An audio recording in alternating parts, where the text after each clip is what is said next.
Isang linggo bago ang pasukan, umarangkada na po ang Brigada Eskwela sa ilang paaralan, kabilang sa Pinyahan Elementary School sa Quezon City. At may ulat on the spot si JP Soriano. JP?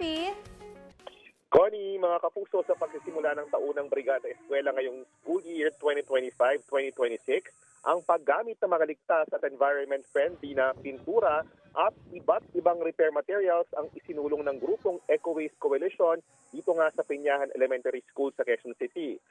Connie, gamit ang mga lead-safe paint, pinagtulong-tulungan ng mga magulang, guro at volunteers ang pagpipinta ng halos 200 armchairs o upuan ng mga mag-aaral sa paaralan. Pinumpuni rin nila, Connie, ang mga electric fan at iba't ibang gamit sa mga silid-aralan para matiyak na maayos ito sa pagsisimula ng klase sa June 16. Pero bukod, Connie, sa taunang Brigada Eskwela o yung sama-samang paglilinis at pag-aayos ng mga paaralan, nag-umpisa na rin po ang Oplan Balik Eskwela o yung enrollment para sa mahigit 200 o 2,000 mag-aaral ng Pinyahan Elementary School. Kaya ang mga magulang na tumulong sa paglilinis ay inumpisahan na rin po ang proseso ng enrollment para sa darating na school year. Nilinis na rin nila ang mga kisame at mga drainages sa lugar para makasiguro na kahit hindi bahain ang eskwelahan ay ligtas ito. Sa enrollment, inaalam ng paaralan at ipinaalam sa mga magulang kung saang section mapapasama ang anak, kabilang sa mga sections na inaalam, Connie, kung sino-sinong mag-aaral ang isasama sa tinatawag na opportunity class o section kung saan ilalagay ang mga slow learners o yung mga mag-aaral na hirap sa pagbasa o reading comprehension at arithmetic skills o pagbibilang. Ayon sa assistant principal ng paaralan, layo ng opportunity class na matutukan ang mga mag-aaral na slow learners kaya mas kakaunti ang kabilang sa section na ito. Pero dagdag na tulong sa mga mag-aaral na kabilang sa opportunity class ay ang Tara Basa Program. Ito po yung programa na tumatagal ng 20 araw bago ang school opening kung saan tinuturuan ng mga magulang ng mga paraan para mas matutukan ng mga anak sa pagbabasa at paggawa ng mga takdang aralin. Sa hiwalay na silid naman, sa 1:1 ang pagtuturo ng mga basa o pagbabasa sa mga batang hirap na sa reading comprehension, nakasama rin sa opportunity class sa darating na pasukan. Ang good news naman po, ayon sa assistant principal ng Pinyahan Elementary School, napansin nilang nababawasan naman daw ang mga slow learners na ilalagay nila sa opportunity class. At yun muna ang latest mula rito sa Pinyahan Elementary School. Balik muna sa Con. Maraming salamat, JP Soriano. Papaliko ang motorsiklong yan sa isang intersection sa Barangay Talisayan sa Zamboanga City. Nang biglang isang humaharurot na kotseng dumating at nasalpok ang motorsiklo. Patay ang mag-live-in partner na sakay ng motorsiklo. Ang driver naman ng kotse na 17 taong gulang, sugatan at dinala sa ospital.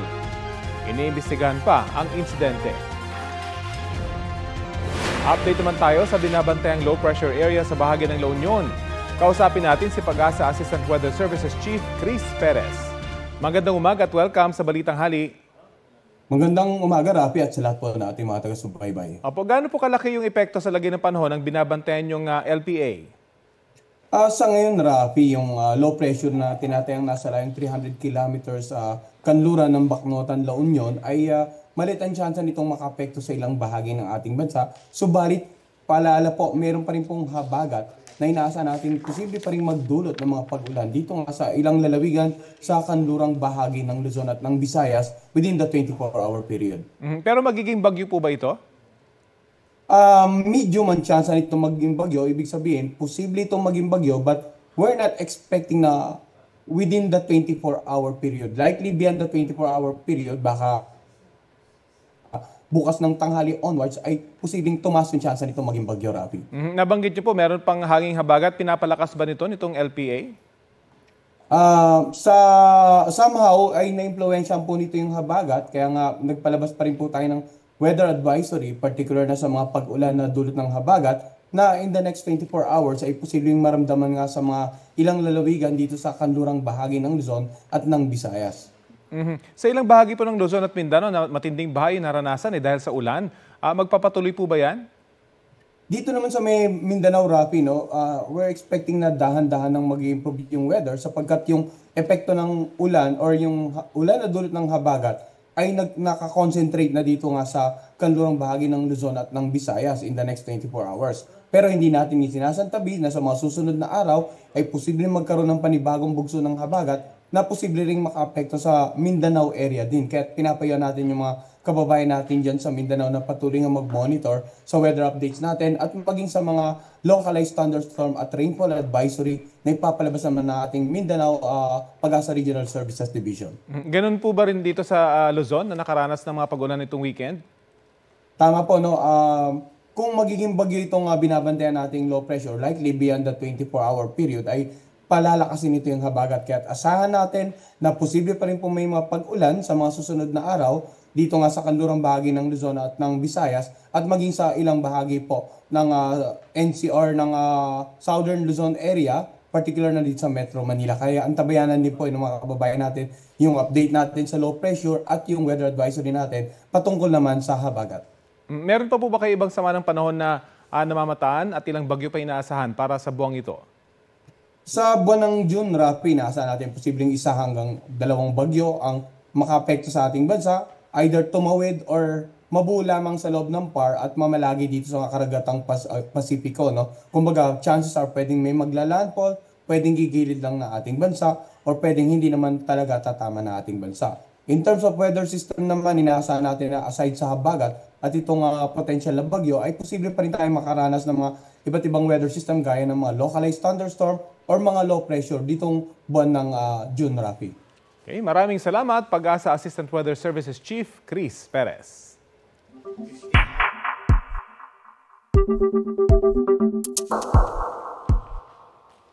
Hindi raw magpapapressure si Senate President Cheese Escudero sa mga anyay kampong nagsusulong at kumukontra sa impeachment trial ni Vice President Sara Duterte.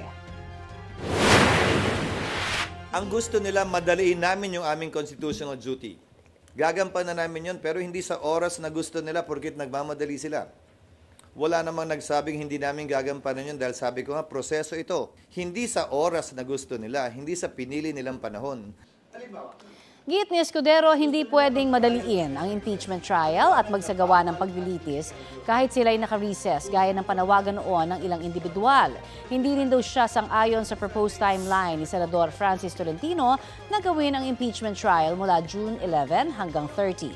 Tumanggi si Escudero na pag-usapan ang resolusyon ng de facto dismissal ng impeachment trial na kumalat sa Senado kamakailan at inamin ni Senador Bato de la Rosa na galing sa kanyang tanggapan. Anya, hindi yon inihain at dumating sa kanyang tanggapan.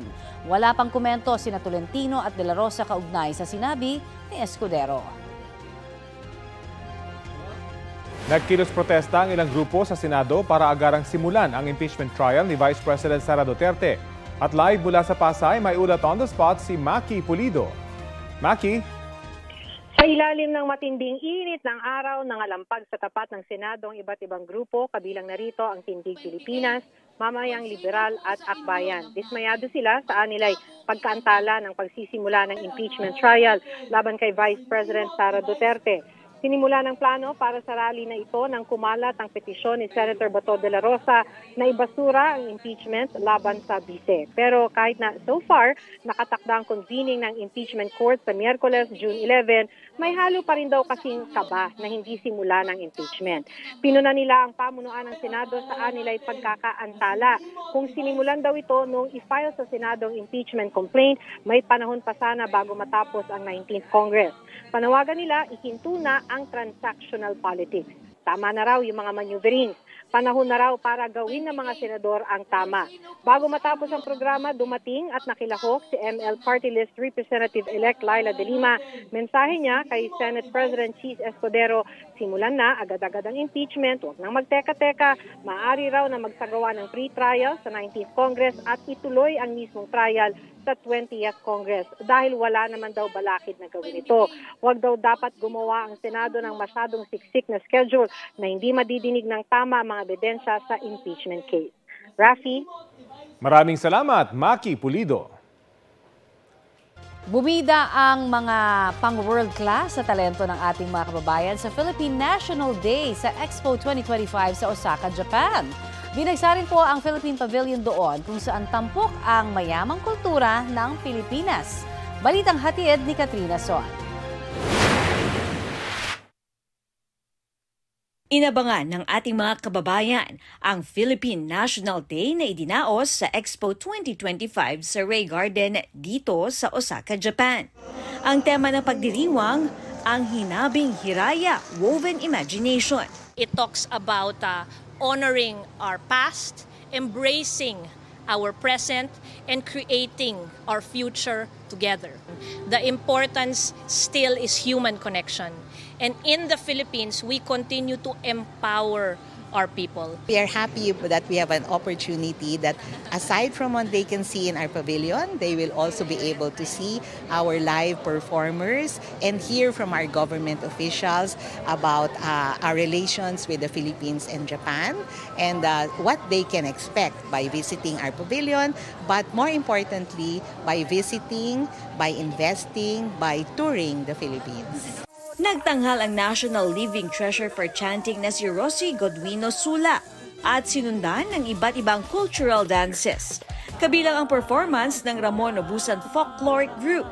Ilang nakalakihan nating awiting Pinoy ang binigyang buhay din ng The Lobok Children's Choir kasama ang sparkle artist na si Zephanie.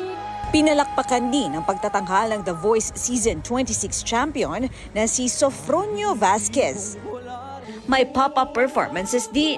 At isa sa mga pinilahan ang Pavilion ng Pilipinas, kung saan makikita ang iba't ibang hand-woven art pieces na may multimedia projection na tila ililibot ka sa mga rehiyon sa bansa. Kasama rin sa tour experience ang hilot o massage. Mayroon ding hain kung saan inihahain ang pagkaing Pinoy at interactive activities for the complete tour package. Katrina Son nagbabalita para sa GMA Integrated News.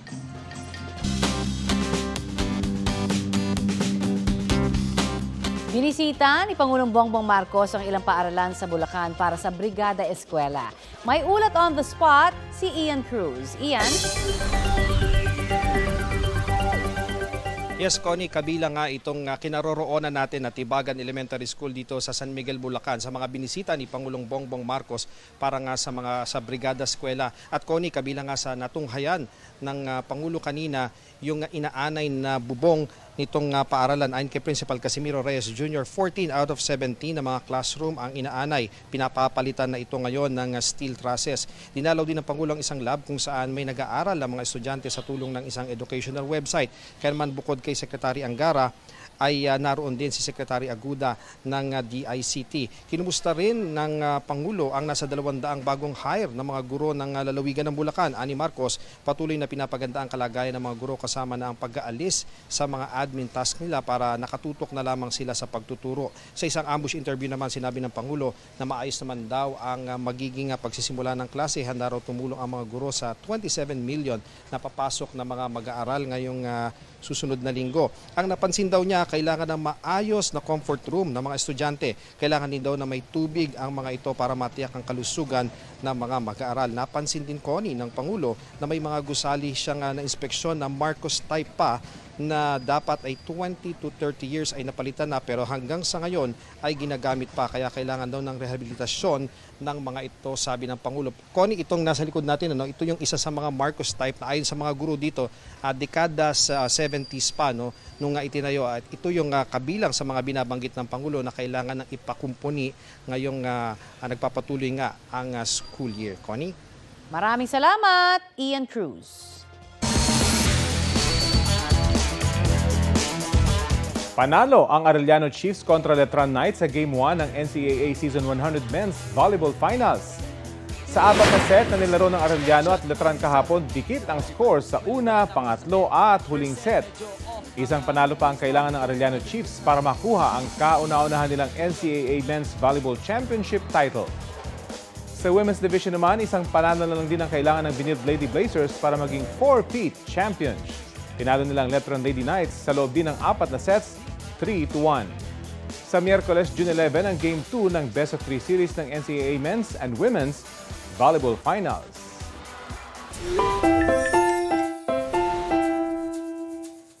Aliw ang hatid ng magkapatid na may paandar sa kanilang trip sa Lipa, Batangas. Ang ate bunso bonding nila nag-record ng Villa Tour. Aba, paano yan?